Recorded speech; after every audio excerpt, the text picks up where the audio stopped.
Good morning, everyone. Thank you for joining us today. Welcome to the webinar series on the occasion of PlayStreet's third year anniversary. Today is our third webinar. My name is Pranjali Gupta, and I'm a special educator and psychologist at PlayStreet. As you all may know, PlayStreet is an organization that provides educational services to help the child with special needs become independent and live up to their potential. We offer parent empowerment programs, integrated schooling programs, and a variety of clinical services. This year marks the 10th running year of PlayStreet. So we decided to bring you a series of 10 webinars which will talk about small things to do at home to see many big changes. Today's experts are Sarah Abraham and Miraclyn Lydia. Sarah is a speech interest is developmental pediatrics, and she has experience in the same. She strongly believes that every child has a voice of their own and loves helping them bring out their voice to the world around them. And she believes that every child is unique in her own way. I will now hand over to Miraclyn. If you have any questions, kindly use the chat box. We'll have a small Q&A at the end of the webinar. Good morning, everybody, and welcome back. Thank you for joining for this webinar. So as you know that we've been talking on series of topics. So I hope the last two topics were useful to you. And if anybody has joined new, please feel free to go and watch our previous two webinars on parenting styles and body awareness. So today's webinar is on motor planning. So we will be learning on how to get my own body to listen to my brain. Okay. So yeah, motor planning is the motor IQ of the child. So generally speaking, motor planning is how a child is able to plan, coordinate, and execute a bodily movement to complete a task. So for example, if I have to pick up something from the floor, so I need to plan as to, okay, I need to bend, I need to extend my hand, I need to close my fingers around the pen, and then I need to pick it up.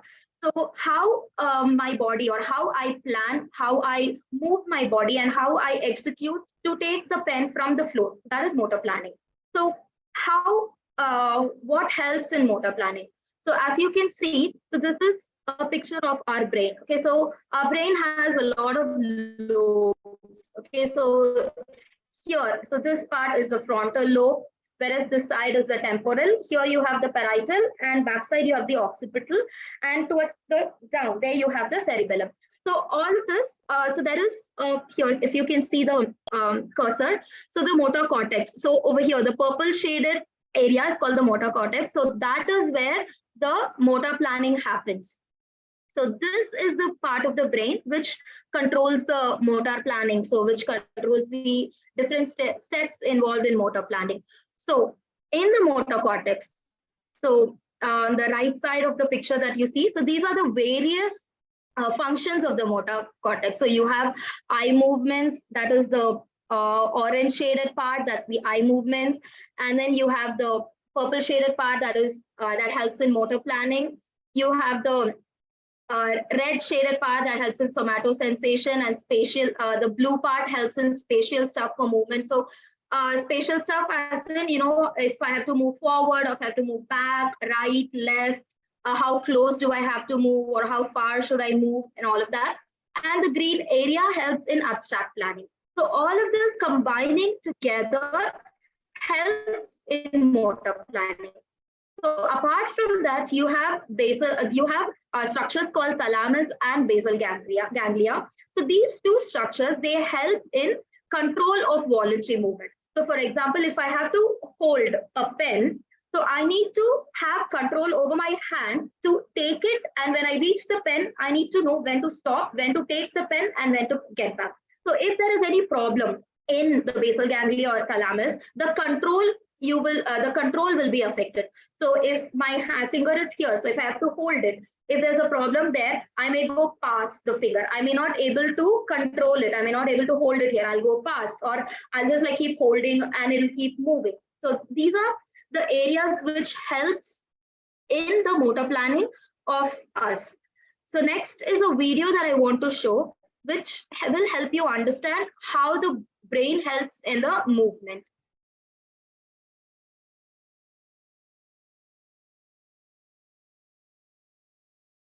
So this is the motor cortex, and when you have to move your hand, so the part of the brain, the part of the motor cortex which helps gets stimulated.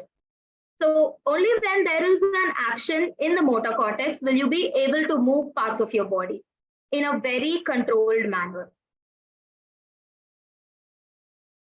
So as you can see over here, that is the brain and this is the spinal cord. So from the brain, signals go to the spinal cord, and from the spinal cord, like whichever the part of the spinal cord which controls the hand, the leg, and that part will help in executing the functions.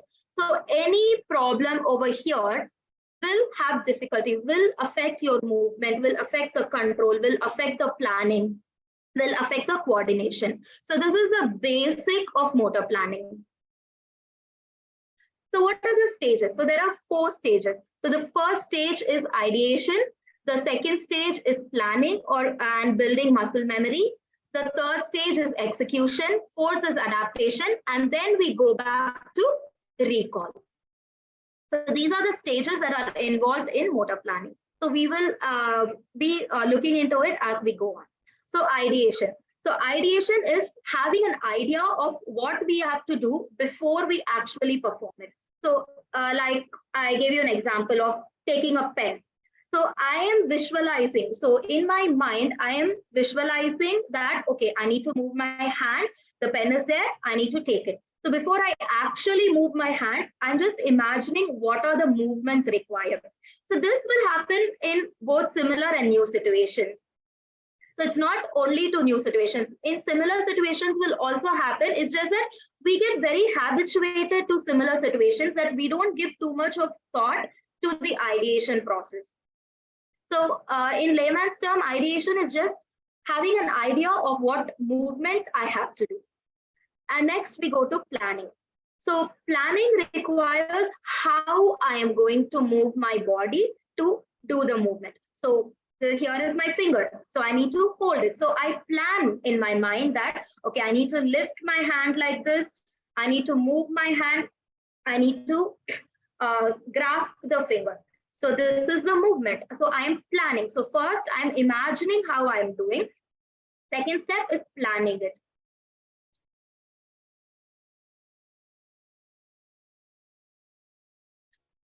Excuse me. So for planning to happen, a child should have self-awareness and body awareness. So body awareness is knowing which part of the body I need to move, how I need to move. Should I move the left side? Should I move the right side? Should I move it forward? Should I move it backward? So this is where body awareness and all your self-awareness and sensory integration comes. So planning gives the ability to consider the sequence. So there is a sequence which goes in holding my finger. So what is the sequence? So first is this, first then is this, then I'm holding it. So planning the movement gives the sequence of the movement to make the goal happen. That is planning. And the third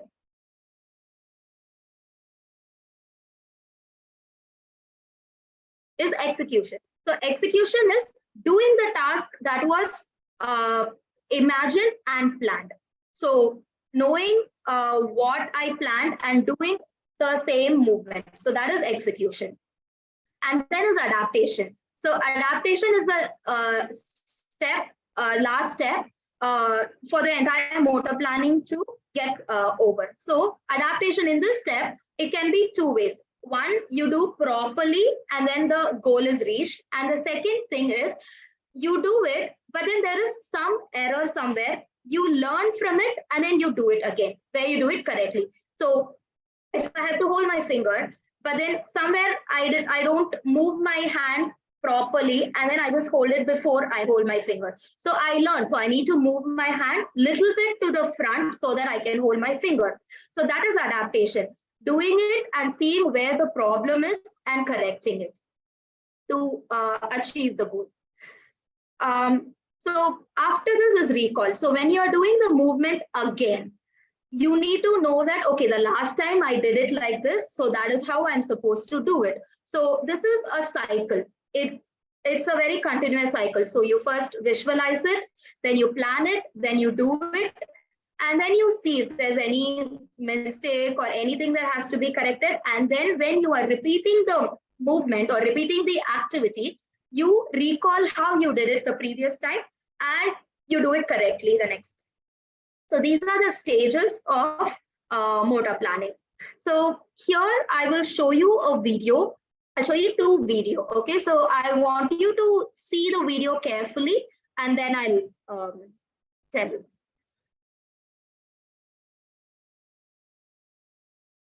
So the video that you are seeing is a very typically developed child with no motor planning issues, no problem at all. To see how he's doing the hopscotch.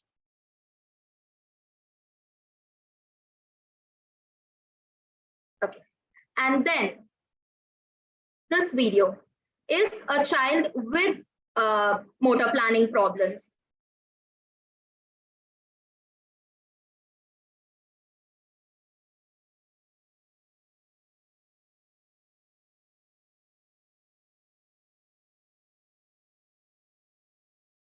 So now, can you tell me what are the differences? What are the differences that you saw between the first and the second video? Either you can raise your hand or you can just use the chat box.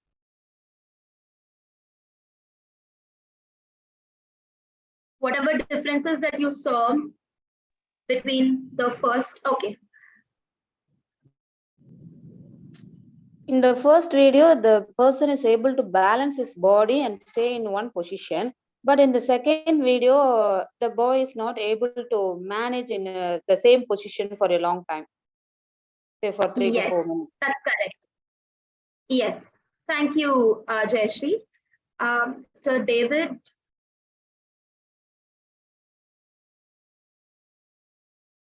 Yes, okay. The practice on the left is the fast one, and the one to the right is the slow one.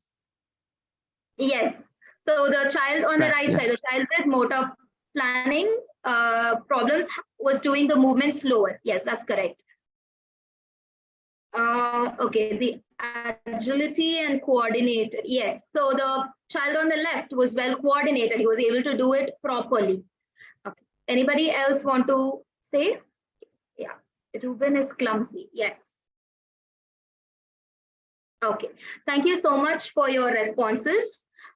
So yes, as you said, yes. So these are the signs that you see in a child who has motor planning problem, or in our term, as we call it, dyspraxia.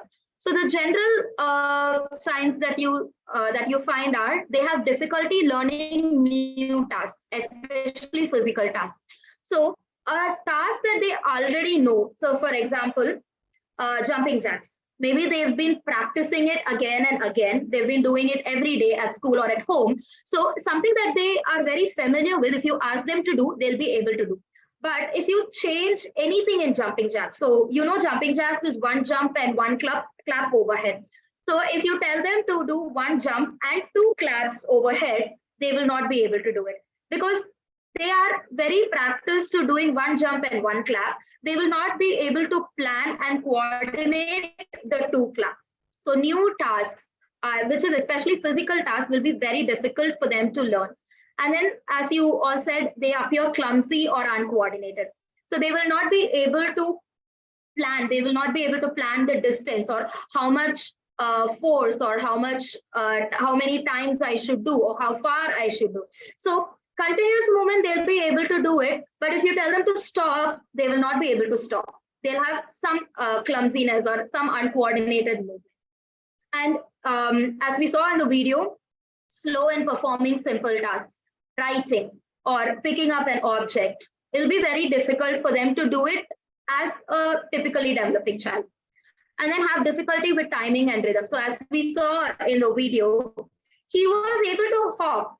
He did not have problem in hopping, but he didn't know how to stop when he came to the end of the mat, he didn't know how to stop. He lost balance because the timing and okay, I hop, hop, hop, stop. That rhythm and timing, he had a difficulty with. And having difficulty with spatial organization and knowing, okay, front, okay, it's right here in the front. If I just go to the front, I can take it, or it's on my right, I have to move it. Or if they see an obstacle, if they're walking, if they see an obstacle, they will get confused. They will not know how to move over it. Should I go on the right side? Should I cross over it? Or should I just move it and go? So they'll have difficulty in spatial organization. And inability to run, hop, jump, or catch or kick a ball, even though their peers can. Because they have problems with the timing, with the coordination and everything, they will not be able to do as equally as their friends can. So these are the general signs that you see. How does that affect their school performance? So when it comes to group, they will have underperformance because they don't know how to follow the instructions. Because they are slow, they need time to process what was said and plan accordingly. But if it is on a one-on-one basis, if I tell the child, just me and the child, and if I tell him this is what you're supposed to do, they'll do very well. But when it comes to 2-3 people, they will not be able to cope up with group and then have a short attention span. Because they are having difficulty in doing the activity, they will keep trying to shift from activity to activity because they get frustrated very easily. So the attention span is short. And then has trouble with maths, like the mental calculation, understanding addition, subtraction. Okay, how do I do it? And what is multiplication? Sometimes children will be able to do direct calculations. So if you give them 5 into 2 is 10, 5 into 2, they'll be able to tell you 10. But at the same time, if you tell them, okay, this 1 pen is 2 rupees, so how much 5 pens will cost? They will not be able to do it. At the same time, if you tell, okay, see, you need to multiply 5 and 2, immediately they'll come up with the answer. And then they'll have difficulty in copying from the whiteboard and writing because they're not able to coordinate. They're not able to look at the board and then copy the same thing. So that doing it very quickly, they will have difficulty in. And they'll be unable to remember or follow instructions. More than one instructions, they'll get confused. So following instructions is a little difficult for them. So these are the signs that you see in a child with dyspraxia. So yeah. So what is dyspraxia? What is developmental coordination disorder? So this is a new term. The developmental coordination disorder is a new term. So this can be a standalone diagnosis for your child, or it can come along with a child with autism. There'll be comorbidities also.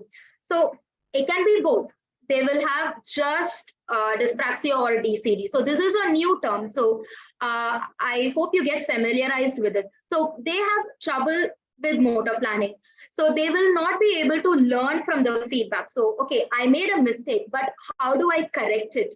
They'll get confused. They will not be able to understand, okay, this is where I made a mistake. Okay, this is the thing. So I did it very fast, or maybe I should have done it 2 steps. I did 3 steps. So that learning from the feedback, understanding will be difficulty.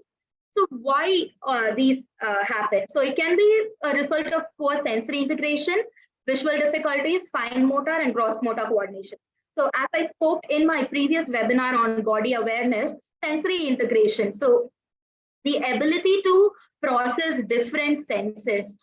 So if you have not watched the video, it's on our YouTube channel. So I would suggest that you watch it before going for this, which will give you a clear idea of what sensory integration issues are and how to go on about this. So in the sensory integration, we saw about sensory seeking or sensory sensitivity, a child who has difficulty in discriminating different senses. The child may not be able to discriminate visual and auditory, seeing and hearing. So this will all be, this can be a reason why a child with dyspraxia is not able to plan. So if a teacher is talking and at the same time, if they have to copy from the board, they will not be able to do multitask simultaneously. So what they do is they end up not listening to both of it because it's too much for them. And then visual difficulties. So yeah, they're not able to see properly. or the visual perception is affected because they are not able to differentiate from the letters from the board, or they're not able to see the shape that they have to color from the paper. So those all affects the motor planning and fine motor and gross motor coordination. So for example, a very good example of fine motor coordination would be buttoning. So we know that, okay, you need to have two fingers, two hands, and you need to, one hand should hold the button, one hand should hold the hole of the button, and the button has to go inside the hole, and with the other hand, you have to pull. But when it comes for children with dyspraxia, there's just too many steps for them, and it's very fine movement. And also most of the shirts or pants or shirts have small buttons. So their coordination, when the coordination is affected, they will not be able to do buttoning. They'll be very clumsy. They will try to just keep pulling the button, or they'll just keep trying to pull the hole of the button, and that together will not happen. So because of that, motor planning is affected, and gross motor coordination, like we saw in the video before, he was not able to coordinate his movements, hop, hop, hop, stop. He was not able to coordinate and stop at the right minute. So he was very clumsy and he fell behind. So all of this affects motor planning. So when a child has dyspraxia, or when a child has motor planning disorder, they will not participate in stuff because it's too challenging for them. But all we see is them just sitting or slouching or not willing to do. So most of the times they will be called, they're very clumsy, they're lazy, they don't listen to me, they are not doing anything I tell them. They just want to lie down, they just want to sit and watch videos or sit and watch rhymes. But they are not lazy, they are not clumsy. It's not that they are not listening to you. It's that so as I said in the first slide, getting my body to listen to my brain. So children with motor planning, so there is a disconnect between the brain and the body. They will know how to do it, but getting the body to do the movement that they know will be difficult for them. So this is why they appear to be like that. So they are not lazy, or they are not clumsy, or they're not trying. Is it too much? It's very difficult for them to do that. So they would just rather do things that they are very comfortable with instead of taking up the challenge. So dressing is a very good example of all the coordination.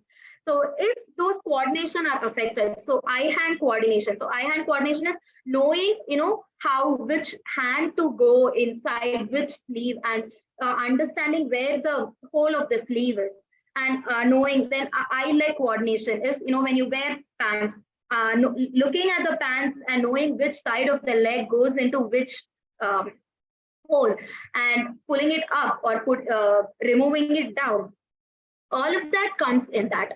And then bilateral coordination. Bilateral coordination comes when two hands get together and you are doing one task. So dressing is a very good example of both gross motor and fine motor coordination. So when that is affected, they will not be able to do properly. So when they put the t-shirt in, they'll get tangled. They'll not know how to correct it properly. So these are some things that will affect if they have coordination issues. And then the next picture that you see, children playing with a skipping rope. So this is both gross and fine coordination. So the children at these two ends who are holding the skipping rope, so theirs is fine coordination, knowing because only the wrist is moving for them. They don't move the whole hand. So knowing when to move it and only moving the wrist so that the rope goes up and down. And gross coordination, the children who are in between, knowing when to jump, how to jump, lifting two legs together, and then planning it. When the skipping rope comes down, I need to jump up and get down. When the skipping rope comes up, I need to wait for it to come down and then jump again. So that is gross coordination. And then, as I explained before, fine coordination, buttoning. So looking at it and understanding, like this hand is holding the button, this hand will hold the whole of the button, and then when I put the button inside, this hand has to pull the button outside. So that is fine coordination. So when all of this is affected, motor planning or doing a task becomes very difficult for them. So why are we giving so much importance? So if you see the hierarchy, so the central nervous system. So the central nervous system is basically the brain and the spinal cord. So when that is intact, your sensory systems, all the 5 sensory. So this I have spoken in my previous body awareness webinar. So please go and take a look at that to understand the sensory systems and the integration. And after that comes body awareness. Symmetrical movement. So that is moving together properly to do an activity. Left-right awareness, knowing this is my left hand, this is my right hand. I use my right hand to eat. So if a ball is on the left side, I need to use this hand to take the ball. Front back awareness. Also knowing, okay, so I need to go front to take, or I need to go front to sit in the chair, or I need to go back and sit on the stool. So all of that comes under body awareness. So this is the basis for next what sensory motor development. So once you know your parts of the body and your right, left, front, back, all of that spatial awareness, then you will know, okay, okay, so the pen is there, so I'm not able to reach it with this, so I need to cross the midline. So this is the midline. So knowing that, I need to cross my hand to get the pen. So that is crossing midline. And then you have reflex maturity. So when a baby is born, they are born with reflexes. There are so many reflexes which gets integrated as they go. So to say something, so to say for a few examples, you have something called Gallen's reflex, which gets integrated by 6 months of age. So basically what happens is, if for this Gallen reflex, baby, so when the spine is like this, so on the right side, if you just stroke the baby's spine, the child goes on the right side. And at the same time, if you stroke on the left side, they go on the left side. So if that is not integrated, every time something touches their back, they will not be able to maintain the position. So I'm sitting in a chair with back support. If this reflex is not integrated, they will not be able to sit at all.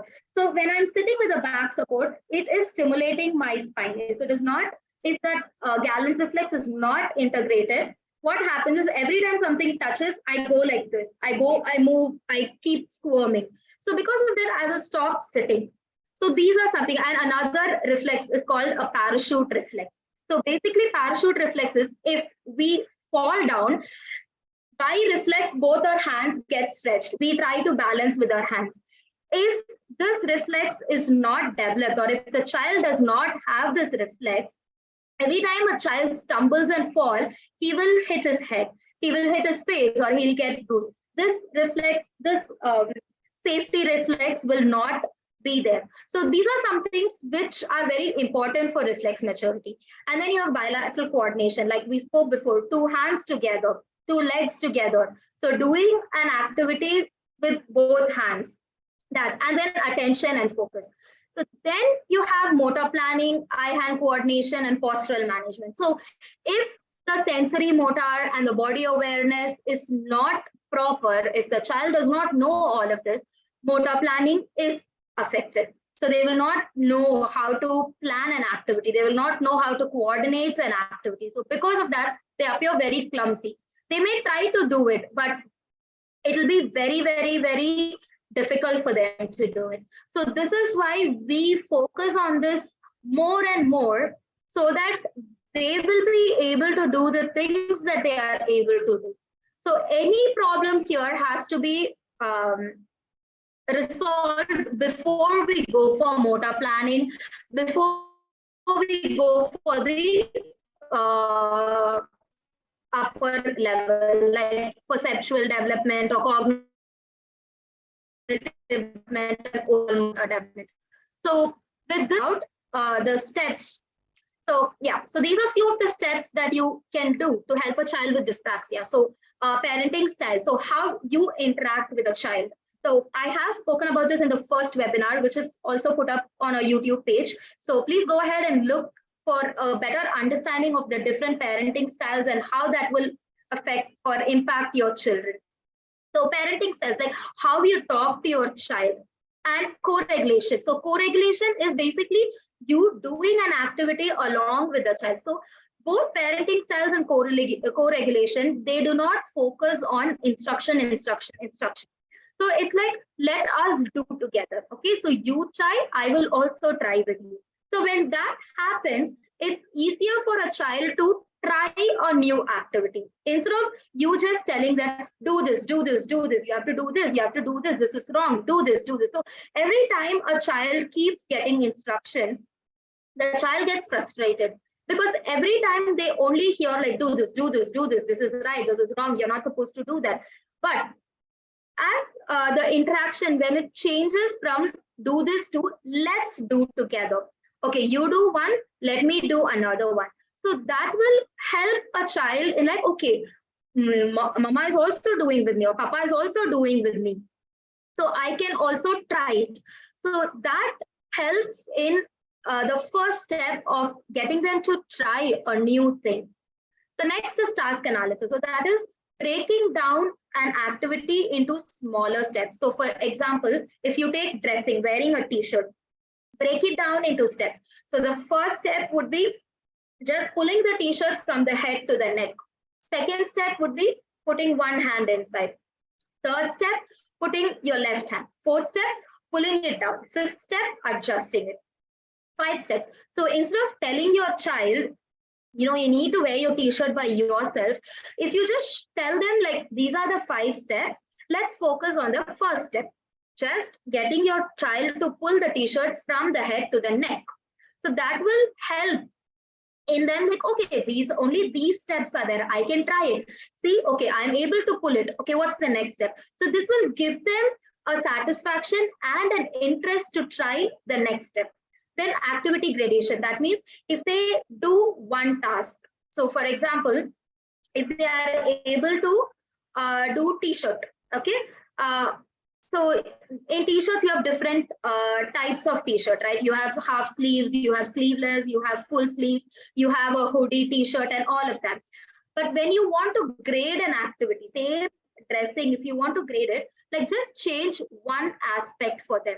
So if you want your child to wear all the types of t-shirt, so if you are starting with sleeveless or short sleeves, try to go for full sleeves. But do not give them a t-shirt which has a zip and full sleeves. That would be too much for them. That is 2 new things which will confuse them. They will not be able to do it. So just change one part of the activity, even while playing also. If you're giving a new game, if you're giving hopscotch, so first let them just jump and go. And then immediately don't go to jump, hop. Maybe see, jumping with legs closed, jumping with legs wide. So change one aspect of the activity or play so that they understand it, that it's only one thing that is new and they will be able to try it. If you give them a new task altogether, it will overwhelm them. It'll be very difficult for them to get to try it. And then gross motor to fine motor. So you always start with the bigger joint activity and then you go to the smaller joint activity. So you always start with like a physical activity and then making them sit and do both hand activity or finger activity. So gross motor, because the bigger joints are easier to move and coordinate than a small, like fingers. So then you have the strategy of goal, plan, do, check. That means take one goal at a time. So this we can do for a child who is verbal and a child who's not verbal. So if it's a child who can talk, who can tell you that, okay, these are the steps for the activity to okay, and then make the child do the activity. So basically this goal, plan, do, check is completely the child's choice. The child has to choose the goal, the child has to tell you what the plan is, child is doing and then checking it. So for example, if I have to wear a mask, so if I am choosing it, I will have to tell you how to wear a mask. So I will tell, I take the mask, I put it here, I put it on my right ear, I put it on my left ear. You don't correct the child. Even if the child is saying something wrong, you don't correct it. And Then you tell the child to do the same steps that he said. So I'm taking the mask, I'm putting it on my right ear, on my left ear, and then is check. So I look at the mirror to see if I put it properly. Is it correctly? Is it inside out? So let me decide if it is correct or not. If I'm not able to understand the mistakes that I made, then you come in. And for a child who's non-verbal, who's not able to speak, same thing. Do not give them instructions. You give them two choices, let them choose, and let them try on their own. And once they learn how to do it, see if they are able to trial and error. So no instructions. Again, you need to reduce the amount of instructions you're giving, because the more number of instructions you're giving, the more frustrated, the more overwhelmed they become. So give them the chance to try it out by themselves, and then let them learn from their mistakes, and then teach them relaxation techniques. So when they are not able to do it, they'll get frustrated very easily. Teach them coping skills, like, deep breaths. You can do it. Take 5 deep breaths, or go for a walk, have a glass of water, come back. And the other thing that you need to teach them is get help. So if you're not able to do by themselves, ask for help. Call mama or call papa, anybody. You don't have to do it or figure it out by yourself. Ask for help.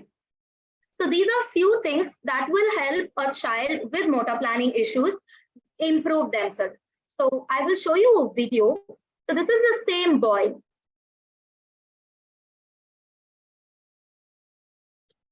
So I hope you saw the difference from the first video to the next video. So going this child attended occupational therapy, attended speech therapy, and all of that. And after a period of time working on all the steps that was told, he was able to coordinate his movements. Compared to the first video, his movements are much more coordinated. He's able to finish, and he's able to stop at the right time.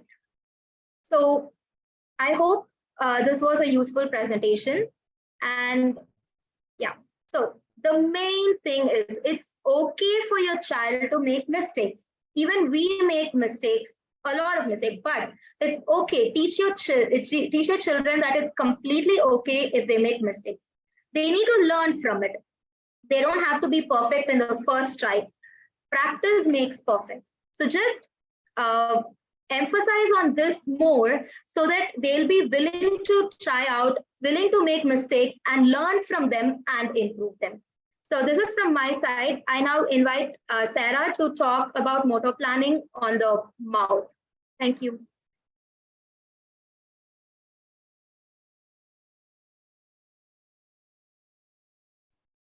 Hello, everybody. I'm Sarah. I'm a speech therapist, and thank you so much, Miraclyn. She's given us quite a lot of information about what exactly motor planning is. And now just quickly going into what exactly it means to have motor planning in the mouth. Just, can everybody see the slideshow? Is it click on? Yeah, all right.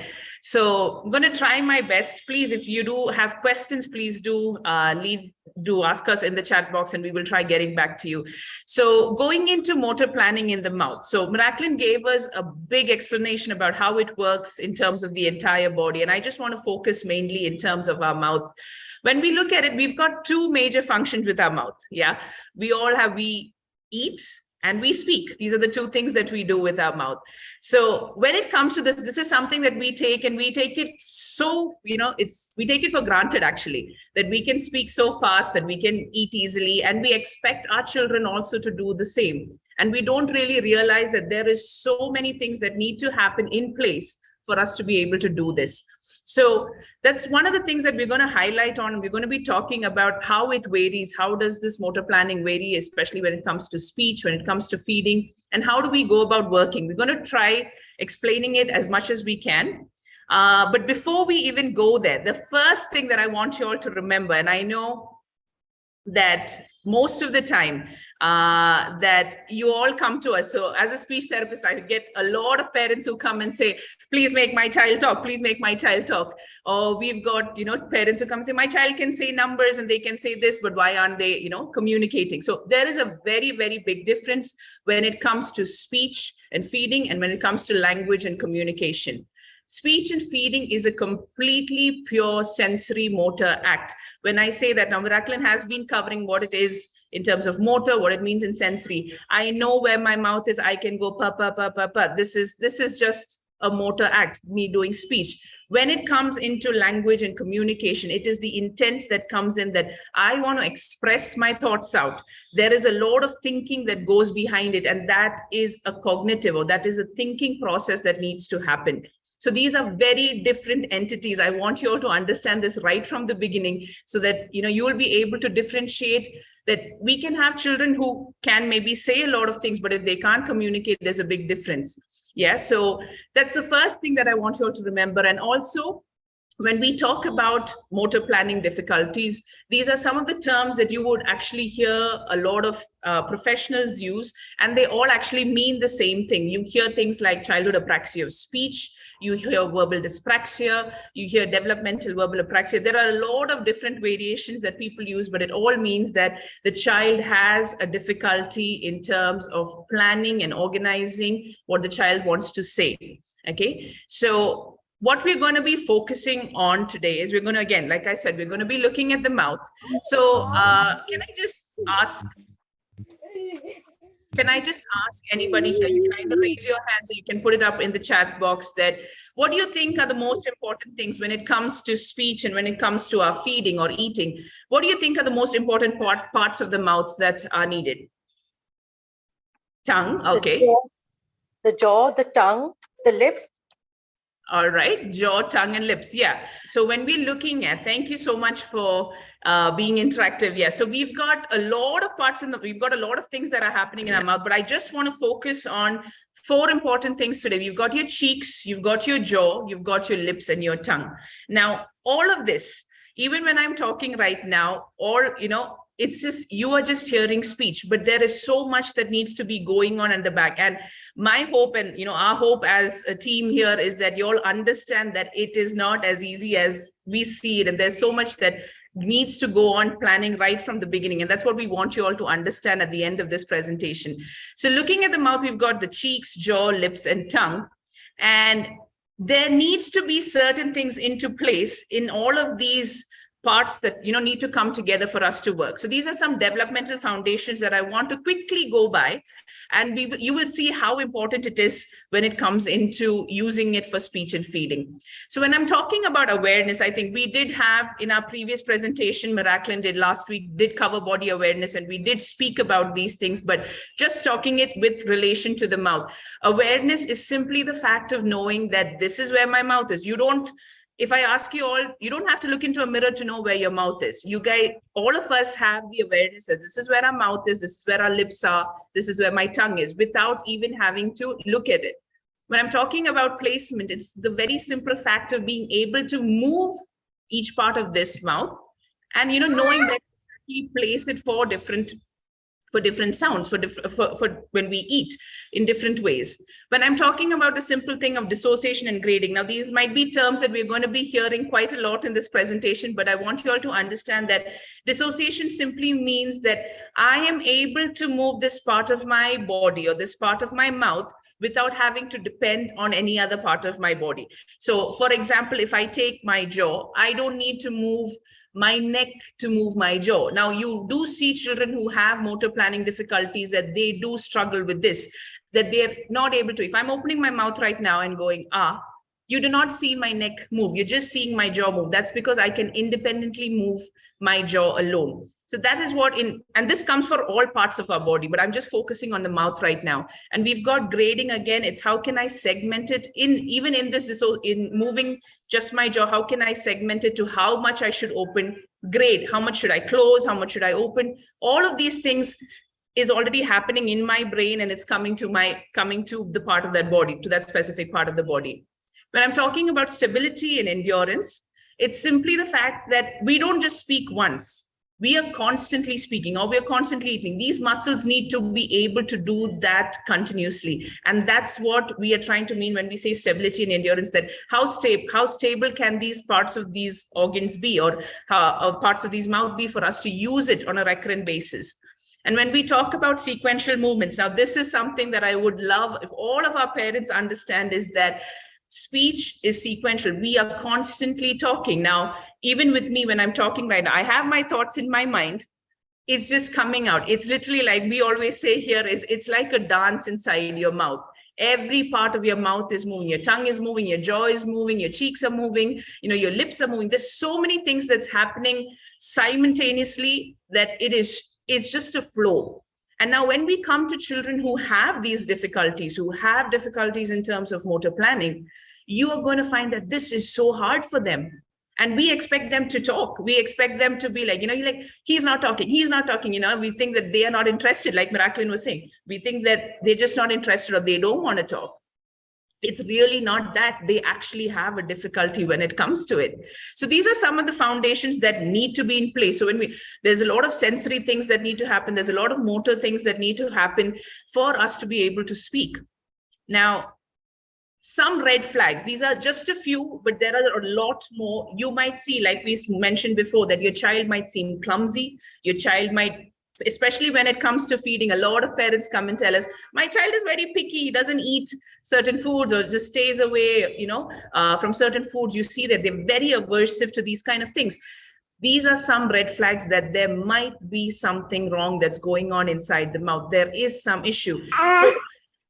So if I'm going to talk about in terms of just feeding, and if I'm saying in terms of, you might see these children actually have difficulty in terms of swallowing. You might see that they might suddenly choke. You put even a very small piece of food into their mouth and they might start gagging. Or you might see things like where they're just overstuffing their mouth because they really don't know, when do I stop? They are not getting the sensory feedback to their brain saying, hey, my mouth is full, I need to chew and I need to eat it down.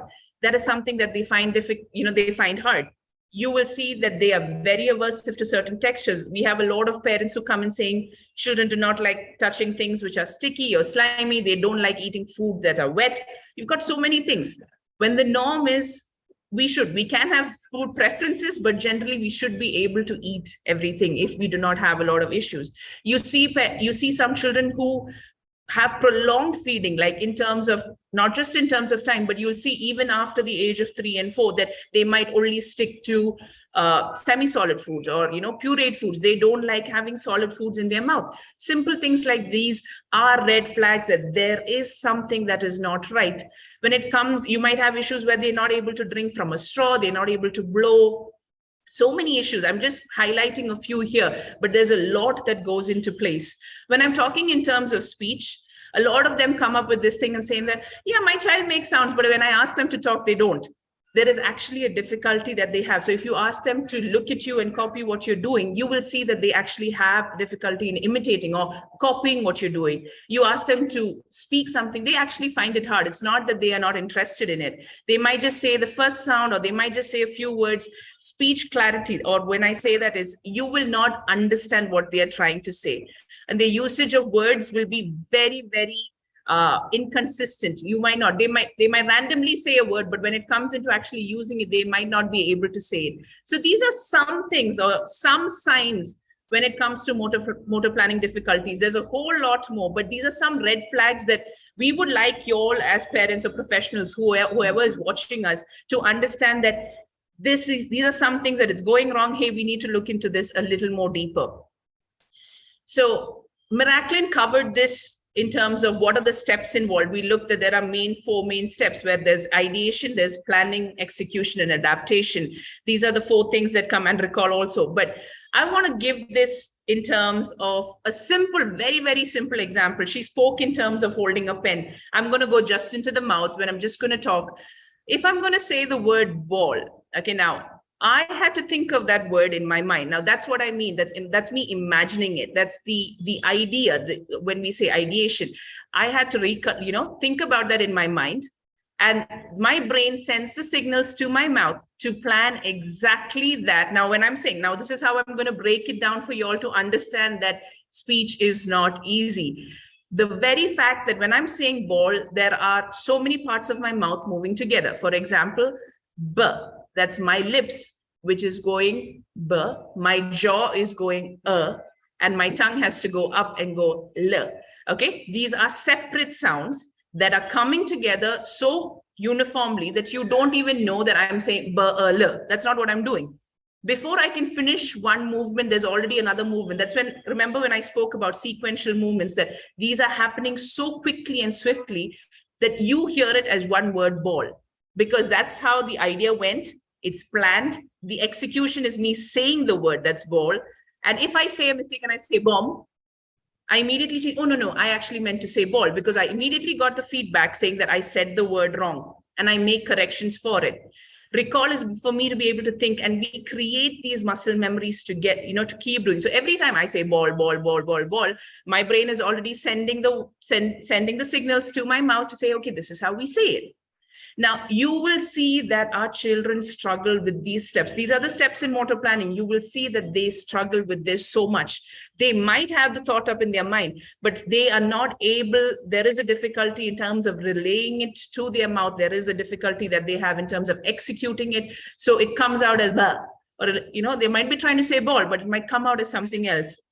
And many times, this is another sign that you can notice is our children, like Miraclyn mentioned before, is they cannot correct themselves. Their feedback, there is an issue in terms of they're not able to understand that they said the word wrong. So they will keep on saying it that way.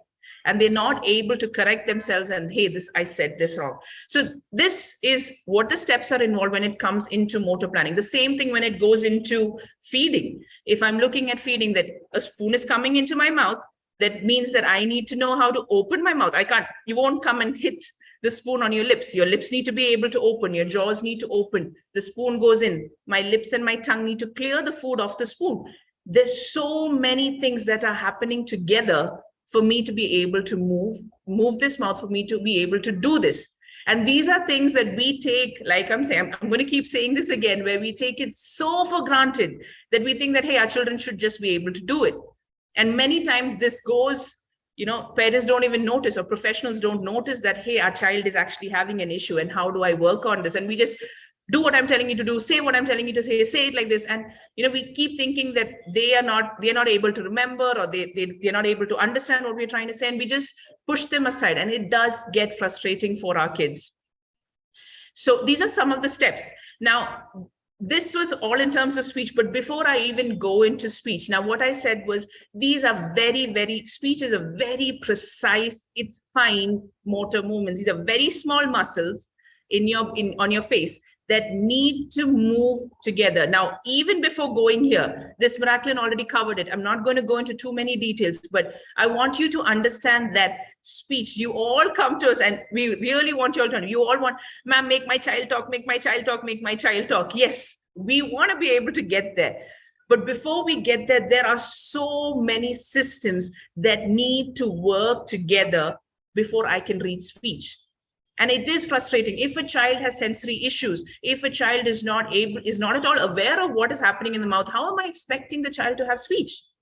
If the child has feeding issues, how am I expecting the child, there are sensory issues in the mouth, how am I expecting the child to be able to feed right or eat right? So there's so many things. So how Miraclyn was mentioning that awareness of the body, your sensory motor systems need to be able to do it together. Motor planning needs to happen. All of your perceptual motor development, cognitive, all of this needs to come together. That's what we say, that always before we even go into speech, we want to make sure that we are working from the bottom up. There is a foundation that needs to be laid before I even go into speech. So if a child who has dyspraxia all over the body and has real big issues in terms of moving the big muscles of the body, that's the gross motor that we usually say, they have issues in terms of moving these big muscles. We can work parallelly, but I'm not just purely going to work on speech when the child has difficulties on the entire body. So there needs to be things that have to happen. That's what we say. We're not looking at it from the top and say, okay, speech, and then I'll go and I'll work on the big body movements. No, it doesn't work that way. It is big. It always starts from the bottom. I need all of these things to be integrated together so that I can be able to speak fluently and I'm able to do things with my mouth. So this is what needs to happen before we even. Speech is the topmost. That is not what our main focus is. If there are issues in right at the bottom, and so these are some things, the same way that I mentioned that there is a hierarchy in terms of the entire body. Now, I just want to ask you all, if I'm talking about the mouth, okay, like I said, you all mentioned these are the parts of the mouth that we need for speech and feeding. Now, if I had to ask you, do you think that there is a certain way or a certain hierarchy also when it comes into the mouth?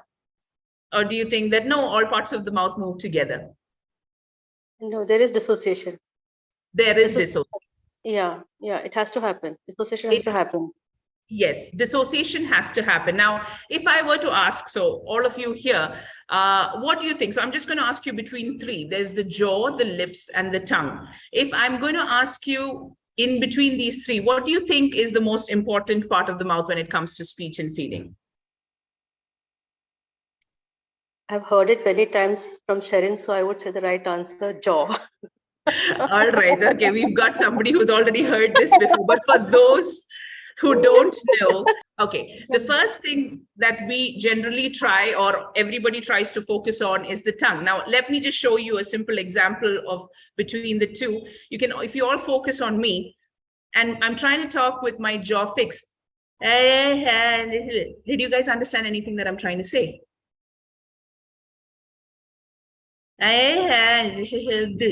It's actually very hard. I can move my jaw and I working here. You understand at least some amount of what I'm trying to say. So there is a certain hierarchy even when it comes into the mouth, that there needs to be a foundation, that your jaw is where we start with. There needs to be stability in your jaw before you move to your lips, before you move to your tongue. The tongue is the final thing that is able to move. If your jaw is not stable, you're going to find it hard. That's again, the word dissociation, like we bought, being able to move each of this separately in coordination is something that is very, very important when it comes into speech and feeding. So your jaw, if there is a jaw instability, let's break it down. You will see a lot of children, they won't be able to. So me doing this is very separate from my neck. It's very separate from, I'm able to do this because I'm able to move. If the child is not able to do this, child is not going to be able to close his or her lips. The child, you will have children who just will be very messy. You'll be like, why, you will keep maybe shouting at your child, telling them to eat properly. And why are they being so messy? But they actually have issues. They're not able to close because the jaw is not able to move. They're going to have issues in terms of closing their lips. They're going to have issues in terms of moving their tongue. And all of this is you're going to have issues in feeding as well as in speech. Okay, so that's why it is very, very, very important that we work in a particular manner. We will be going into a little more details. I hope, when I'm talking even about this, when I'm talking about the development of movements, like I said, it's your jaw, it's your lips, and then it comes into your tongue. Now, even in that, it's very important. I'm not going to go into a lot of these details, but just for you all to understand, this word dissociation is moving moving these parts of the mouth separately, individually, in a proper manner. So I'm able to move my head from my body. I don't need to move my entire body like this.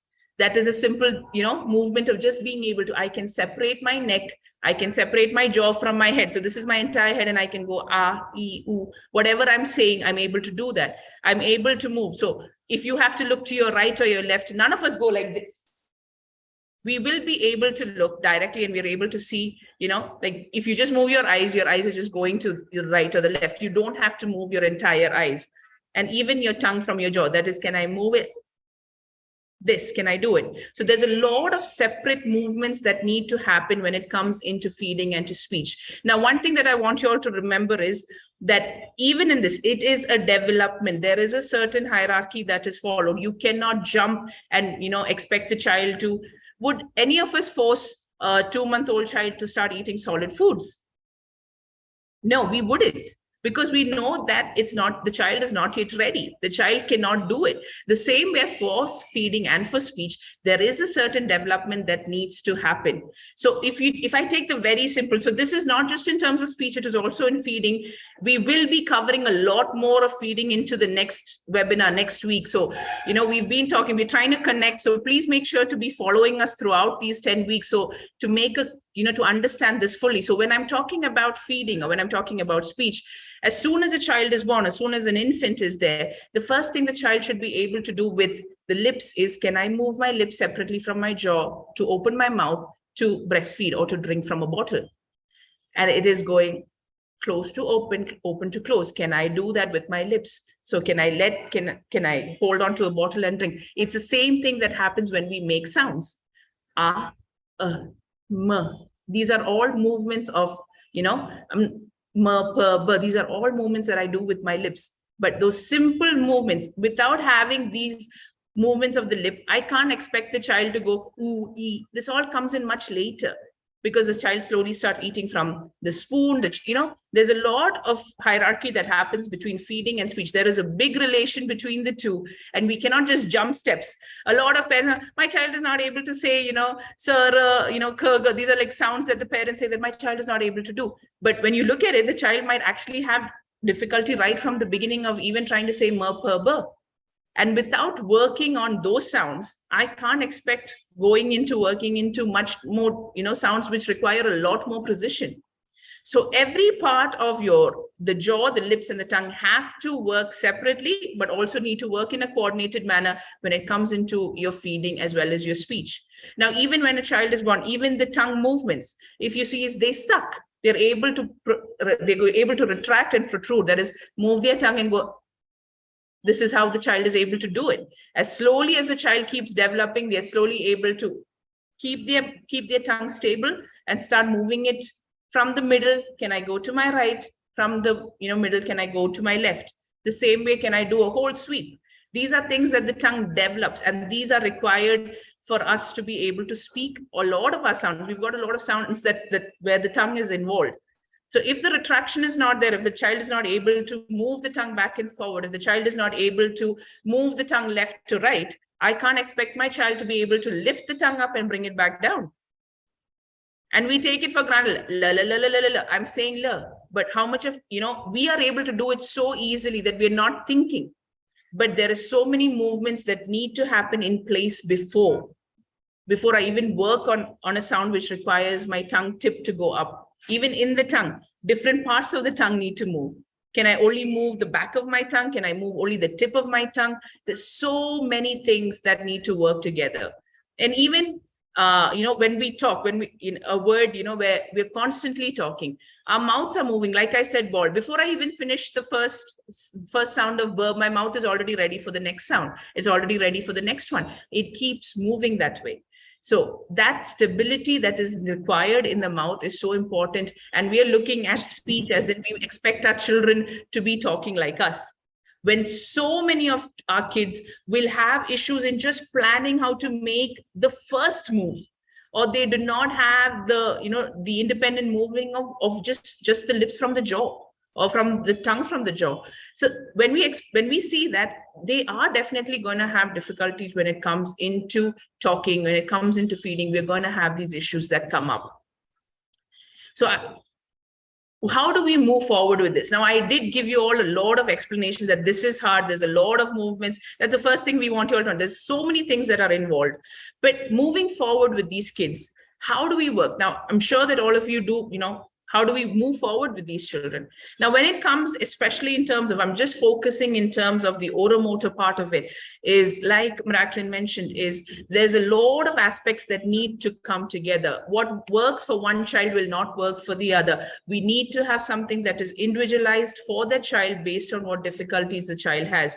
And our focus, or as a professional, our focus is, can I make this easier for my child? Can I make it in a way that is easy for my child to understand? So it's an individualized, holistic. I'm not just going to work on speech. If the child has issues in terms of motor movements, I'm not going to be going and directly working on, can you say pa, ba, ma, if the child can't even move the lips. If the child has issues in terms of sensory needs or sensory difficulties, I can't directly go and work on speech without working on the sensory aspects. There's so many things that need to come together. And also, and this is very important, where because the child has difficulties, we think the children do not want to communicate. Like I said in the beginning, it's the intent to communicate. We all communicate in different ways. We force our children who have motor planning to, no, I want you to say, I want you to say, I need you to, if you want water, you have to tell water. You're going to see that it is so hard maybe for the child to say water. So is the child communicating in another way? We are definitely going to be covering this topic too in the upcoming weeks, where we are going to be talking about communication. We're going to be talking about alternative modes that our children communicate. We're going to be talking about a lot of these things, and we want to bring it holistically, that we need all of this to work for our children. We are not trying to make it more difficult for them. We want to make it easy for them to learn that they are not frustrated and that they can actually move forward. So we're just going to quickly go into what it means when it's working. So if a child has sensory issues, like I said, if they do not have awareness, if they're not able to know where they need to place, or where is their tongue in their mouth, where are their lips on their face, if they're not able to differentiate these things, you're going to have a lot. You cannot go on working onto the other things. So one of the few things that we start off is we start trying to create sensory awareness. We start normalizing. So you'll have children who, like I said, they're very aversive to things, or they might just want to keep stuffing their mouth, or they're not able to differentiate. So for those kind of things we work on, we try to create and normalize the oral tactile sensitivity. I'm going to play a quick video. These are some things that we do. We will go into a lot of details much later, but we work on simple massages that we do. We use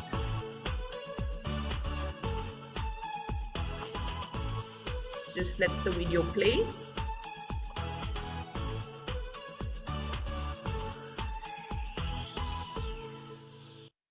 So if what you saw in the video, I hope it was clear, what you saw in the video was simple exercises that were done. We use different textures, we use different temperatures, we use different flavors. We bring all of this all through, not just on the outside, but also on the inside, slowly, very steadily. That's why you need to be able to work with a professional to understand, because we do not want our children to get, defensive, because it's too much for them to handle, and then they just hate it.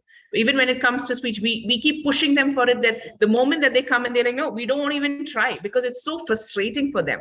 That's why we want to break it down one at a time. We're always going to focus on doing it one at a time, get them slowly and steadily, get them to become aware, work on desensitizing them slowly. We're not just going to directly go and give them a lot of sensory overload also. So we do use a lot of different things that we, when it comes to normalizing the sensory systems, we use bean bags, we use different textures of cloth, we use different textures like oils and creams, powders. There's a lot of things that we use, a lot of tools, like Z-Vibes and small infrared brushes and things like that, that we use to slowly work on reducing the oral, in whatever the defensiveness is there, or normalizing the oromotor structure, the sensory part of it. When it comes to the motor, again, when it comes to our children who have difficulties with the motor aspect, that they are not able to move. When I mean motor, it is the movement part of it. We all generally, and this is what we're always taught, is to go, look at me, say what I'm saying, try to do what I'm doing. But a child who has difficulty in even trying to imitate, can I help them? So, we try to bring in three aspects together. There's a lot of programs that, that focus on that, where we bring in not just them looking at us, we're giving them the auditory feedback, as well as we do use different tools to teach them these movements, to get them to learn that with the help of these tools, that they can make these movements with their mouth. So if I'm looking at motor aspects,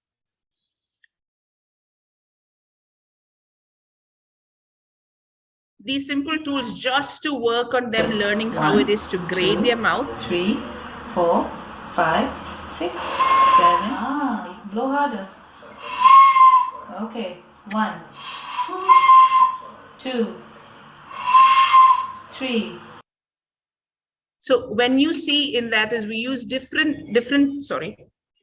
when you see that we use different tools to teach the kids that this is how they need to move. When we're using simple horns, we're teaching them how to, move their lips apart, not just move their entire jaw, or, move their lips separately. So tools do help in that. So that's why we generally try to focus on using a holistic thing. We're not just do what I'm telling you to do. We definitely use a tactile mode. That is, we give them the feedback in the mouth that this is how they need to move it. So that when it comes to the motor part of it, once I do have the sensory motor part into play, so I can see that my child is able to move separately. So you will not understand what I'm trying to say, because I'm trying to move my entire head and my neck together to try to talk.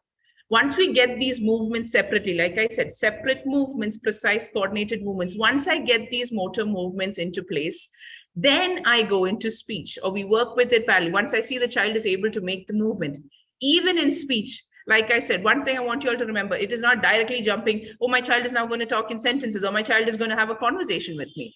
We start with the most simple thing. Like I said in the beginning, a simple word such as ball there's more than 5-6 things that need to happen from my brain to my mouth to move. Okay, move your jaw this way, move your tongue this way, move, this is how your lips need to move. There's so many things that need to happen, different things that need to come into my mouth just to say one word. So for our kids who are struggling so much, we are not expecting them to go and speak. We start with the most simple thing of even trying to get them. So once I see that my child, I'll use the same example right now. Once I see that my child is able to, move the lips and go, if I see that my child is able to do that, then I start adding in, okay, can you try to go, b, b, b. It's just starting with a single sound. Once I see the child is able to make the single sound, now can we try to combine that with another sound as ba, ba. Again, for that, there's 2 movements. Can I open my lips? Can I open my jaw? So every single thing, it has to go slowly and steadily. We do not go directly into, okay, start saying words with me.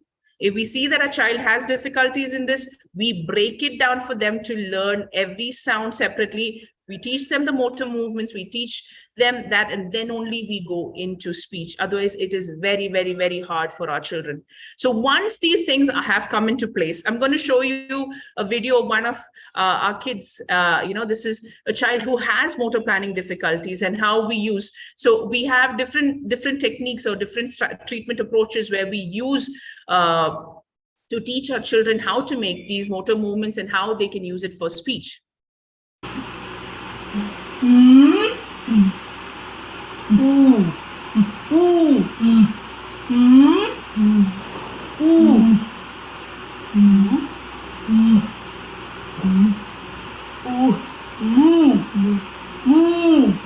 Very good.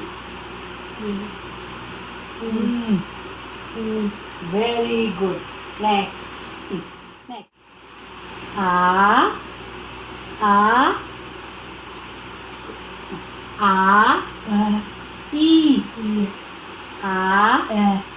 E. Very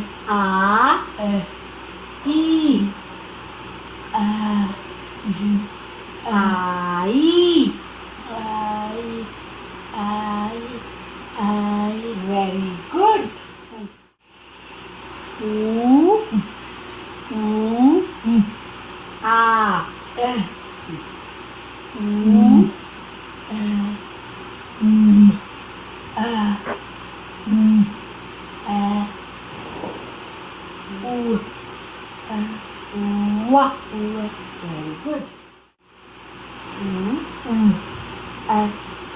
10. Very good. Very good.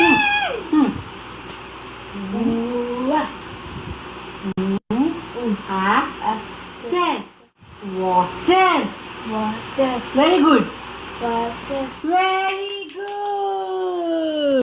So if you see, just to reach into that word, there were so many things that the child had to be able to do with the mouth. So that is why it's very, very important, the transitioning, that we can keep working on a motor movement, but if we're not able to connect that to speech also, it becomes difficult. So there are certain things that need to happen for the motor movements to come into place. Once it is, can we transition from simple sounds? We never go directly into, like I said before, we never jump into words or sentences. We're working on, can I get simple sounds? Can I get them to combine 2 sounds together? Once I start combining, like speech is a very fluent thing. There's always a flow, and it's like I said in the beginning also, it's always a dance in the mouth. So we teach it to them in that manner that they can understand. So a few things that we want you to always remember, this is something that Miraclyn already covered when it happens, is that your children are not lazy, they are not picky, or they are not disinterested. These children have a difficulty. They seem that way because they are frustrated. They seem that way because they do not know how to do it. And our job as parents and professionals is, can we make this easier for them? And the biggest way that we can do it is, like Miraclyn mentioned, is we start with big movements. We do have different, even going into the speech, like when we showed you, we start right at the bottom. We work on the sensory awareness, we work on the body awareness. We do a lot of things that work on big body movements before I even go into the small thing of speech. We've got different things where our children learn through movement-based learning, and they start picking up. Once we see that there is coordination between these big movements, it becomes much more easier for them to do much more finer, precise. And speech and feeding, when it comes, it's very fine, it's very precise, very, very coordinated movements that need to happen. Like we said before, is break it down. So if a child can't even move one part of the mouth, I need to break it down for the child to be able to, okay, can we just start with just opening your jaw and closing it, breaking it down in that manner for them, and not just directly expecting them, okay, this is what I'm doing, try to follow what I'm trying to do. We break the task down for them. And you need to be able to, the very important thing that I would like all of you to remember is that your child has a certain ability. Start from there. Don't always look and, like, oh, no, you're doing it wrong. No, you're doing it wrong.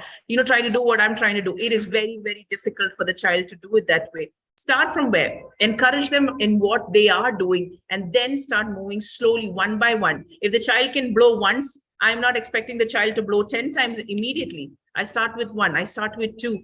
Can I get it into a consistent pattern where my child is succeeding?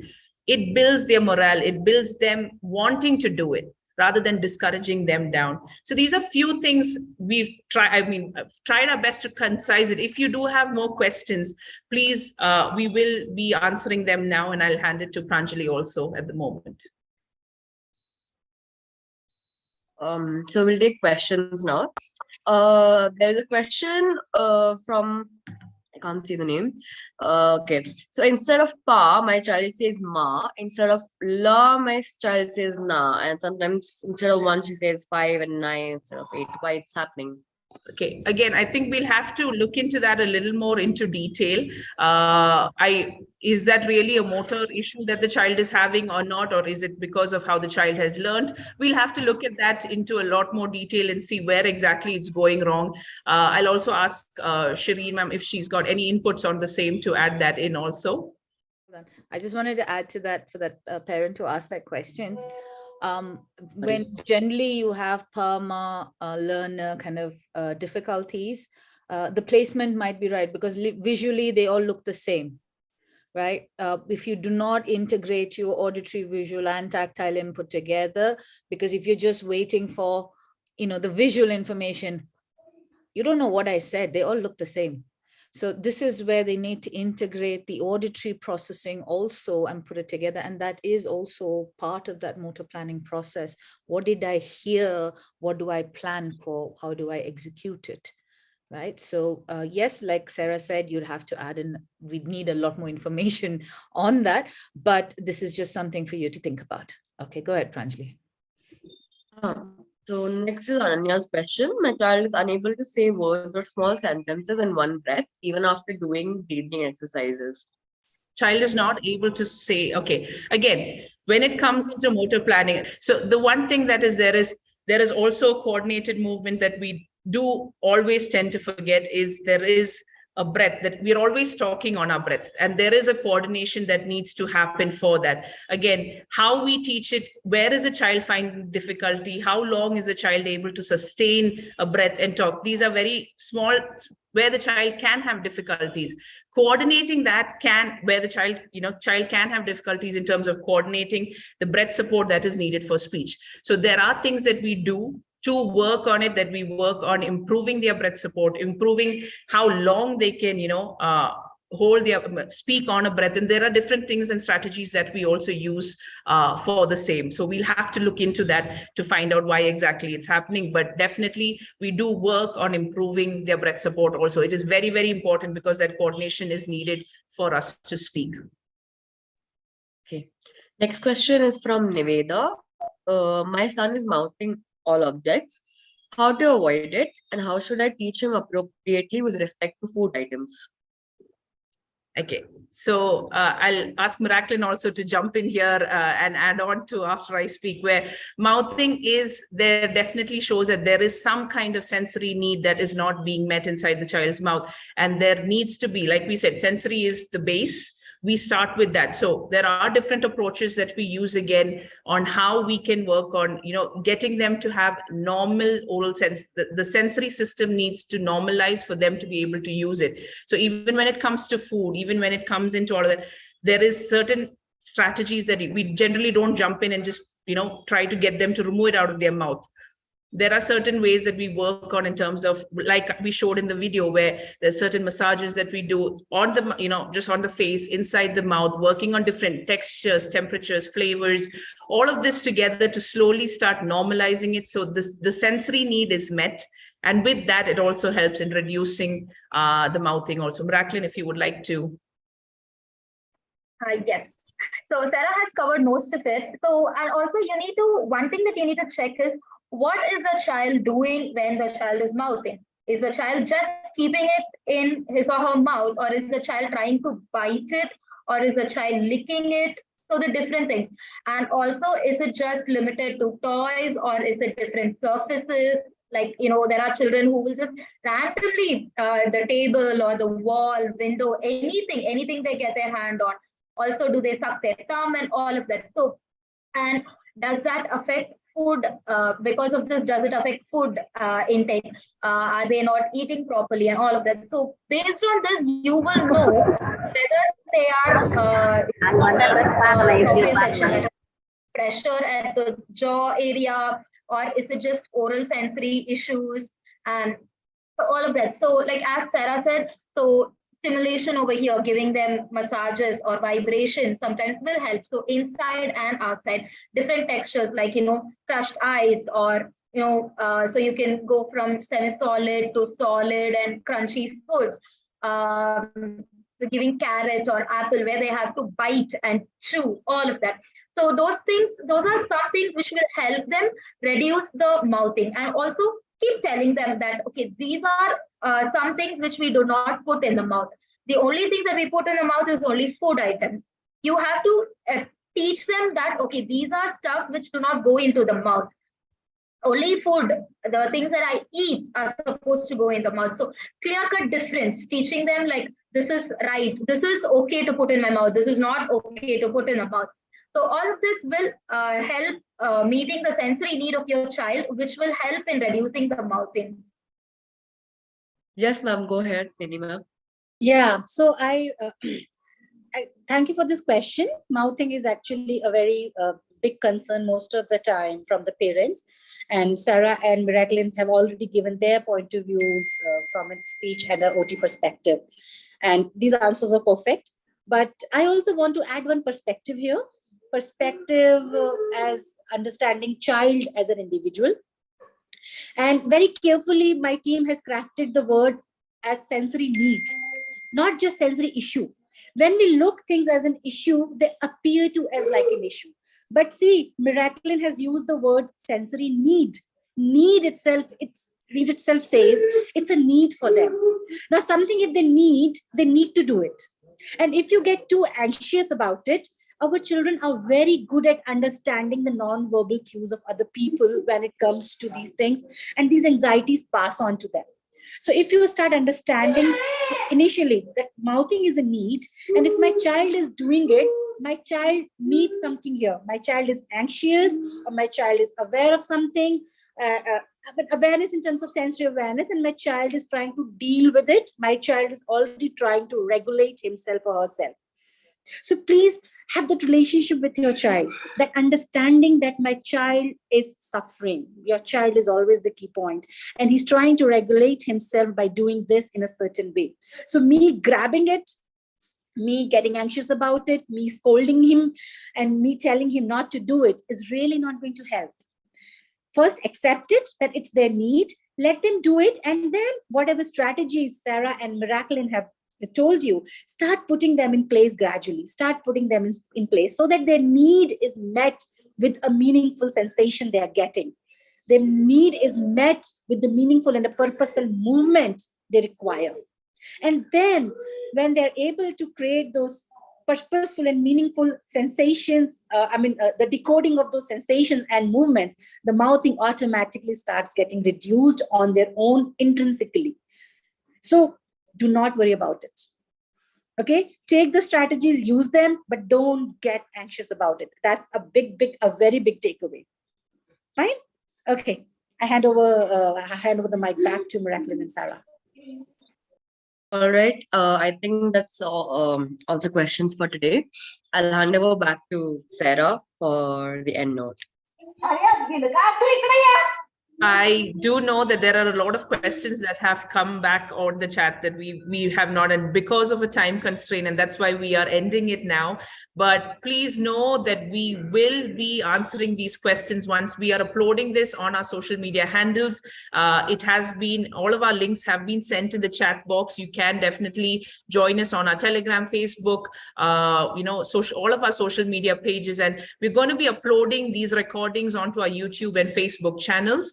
You can, and we will be answering these questions which we have not answered here. We will be answering them in the YouTube comments. So you can always make sure, or you can just leave us a message on our WhatsApp number or on our info on our website or our email, and we will definitely get back to you with the right answers for which we haven't answered now. We will be continuing these series, and next week we will be talking about feeding. So we're going to be continuing from here. We're going to go into a lot more of feeding. And so for all those who are interested and who want to know more about how do we go about, children who have feeding difficulties, children have issues in terms of eating, we will be focusing on that. So please do join us back next Saturday at 11 a.m. and we will be doing it. Thank you all so much for joining. We hope this has been helpful. Thank you and bye.